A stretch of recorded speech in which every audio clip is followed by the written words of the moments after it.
और अब बात करते हैं इंदौर के लेडी डॉन की। जी हां, इंदौर में लेडी डॉन इन दिनों चर्चा में है।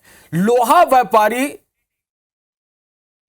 को ब्लैकमेल कर 2 करोड़ रुपए की रंगदारी मांगने के मामले में पुलिस ने लेडी डॉन सपना साहू पर 3,000 रुपए का इनाम घोषित किया है। लेडी डॉन सपना साहू ने व्यापारी पर रेप का केस दर्ज कराया था और समझौते के एवज में 2 करोड़ रुपए मांगे गए थे। जैसे लेडी डॉन सपना साहू पर केस दर्ज हुआ, वह मौके से फरार हो गई।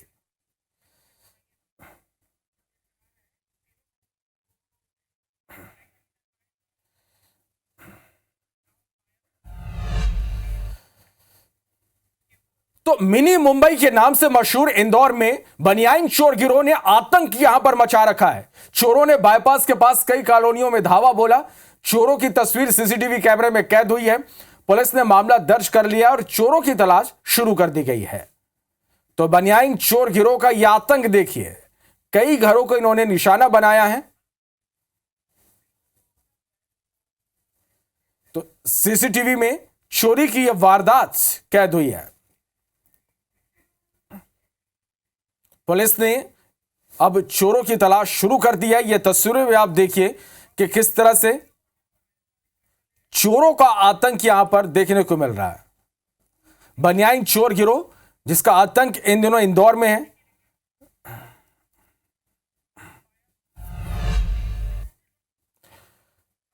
इंदौर पुलिस ने विदेशी नागरिकों से ठगी करने वाले 2 आरोपियों को गिरफ्तार किया है। बदमाश गूगल वॉइस और बेट पे एप्लीकेशन के जरिए ठगी की वारदात को अंजाम देते थे।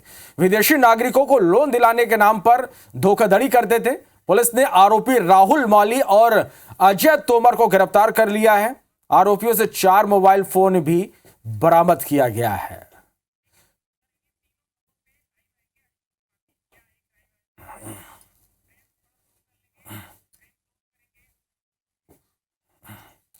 तो देखिए किस तरह से मध्य प्रदेश के आर्थिक राजधानी इंदौर में लगातार अपराध का ग्राफ यहां पर बढ़ रहा है। यहां गुंडे बदमाशों के साथ ही चोरों का आतंक यहां पर देखने को मिल रहा है। चलो, और ज्यादा जानकारी के साथ हमारे सहयोगी अंशुल मुकाती इस वक्त हमारे साथ इंदौर से लाइव जुड़े हैं। इंदौर में जिस तरह से अंशुल यहां पर हम देख पा रहे हैं कि लगातार यहां पर क्राइम के जो ग्राफ है वो बढ़ते जा रहा है। लगातार अपराध की घटनाएं यहां पर हो रही, चाहे बात लूट की हो, डकैती की हो या फिर चोरी की हो। किस तरह से यहां पर आप देख पा रहे हैं कि जो अपराध है वो बढ़ते जा रहे हैं और आखिर क्या वजह है कि जो आरोपी हैं उन पर पुलिस का खौफ बिल्कुल भी नहीं है?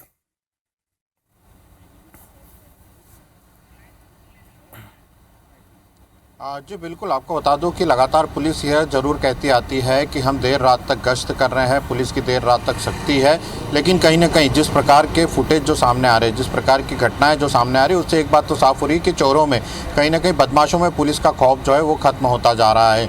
1 नहीं 2 नहीं 3 से अधिक थाना क्षेत्रों में देर रात चोरी की वारदात को अंजाम दिया जाता है और एक जगह चोर जो हैं वो सीसीटीवी कैमरे में कैद भी हो जाते हैं। लेकिन इसके बावजूद पुलिस ना तो चोरों को गिरफ्तार कर पाती है और ना ही चोरों का कोई सुराग जो है वो पुलिस के पास लग पाता है। और सीसीटीवी फुटेज में साफ चोर जो है वो मोहल्ले में घूमते हुए नजर आ रहे हैं, अलग अलग घरों में ताकत झांकी करते हुए नजर आ रहे हैं। इस दौरान ना तो उन्हें कोई रोक टोक होती है और ना ही पुलिस के वहां पर किसी प्रकार की गश्त करती हुई दिखाई देती। तो इससे कहीं ना कहीं पुलिस की कार्य प्रणाली पर तो सवाल खड़े हो ही रहे हैं। जब वीडियो सामने आता है, जब फुटेज वायरल होते हैं, उसके बाद पुलिस जरूर ये कहती है कि इन चोरों को जल्द से जल्द गिरफ्तार कर लिया जाएगा, जो चोरी की घटनाएं हुई उनका खुलासा कर दिया जाएगा। लेकिन इन घटनाओं को रोकने के लिए जो दावे हैं पुलिस के वो लगातार खोखले ही साबित हुए हैं। कई घटनाएं ऐसी लगातार सामने आ रही जिसमें कि चेन स्नेचिंग हो या देर रात बदमाशों के द्वारा की गई लूट हो या सुनसान पड़े घरों में चोरी की वारदात हो, इस तरह की घटनाएं लगातार सामने आ रही। लेकिन इसके बावजूद पुलिस ना तो इन घटनाओं को रोक पाने में कामयाब हो रही है और ना ही इनके आरोपियों को जल्द से जल्द गिरफ्तार कर पाने में ये कामयाब हो रही है। और यही कारण है कि अब चड्डी बनियान गिरोह जो है वह इंदौर में सक्रिय है। जो फुटेज सामने आया उसमें साफ दिखाई दे रहा है कि चड्डी बनियान गिरोह के जो लोग हैं वो मोहल्ले में घूम रहे हैं, अलग अलग घर के बाहर से ताका चाकी कर रहे हैं और देर रात वारदात को अंजाम दे करके वे फरार भी हो रहे हैं। लेकिन ना तो पुलिस इन लोगों को कहीं पर गिरफ्तार करती है, ना ही पुलिस के पास कोई सुराग रहता है कि इन लोगों को जल्द से जल्द गिरफ्तार कर लिया जाए। बहरहाल जो वीडियो सामने आए हैं उसके आधार पर पुलिस ये कह रही है कि पूरे मामले की जांच की जा रही है और पूरे मामले की जांच के बाद इन आरोपियों पर सख्त कार्रवाई की जाएगी, इनसे जल्द से जल्द गिरफ्तार भी किया जाएगा।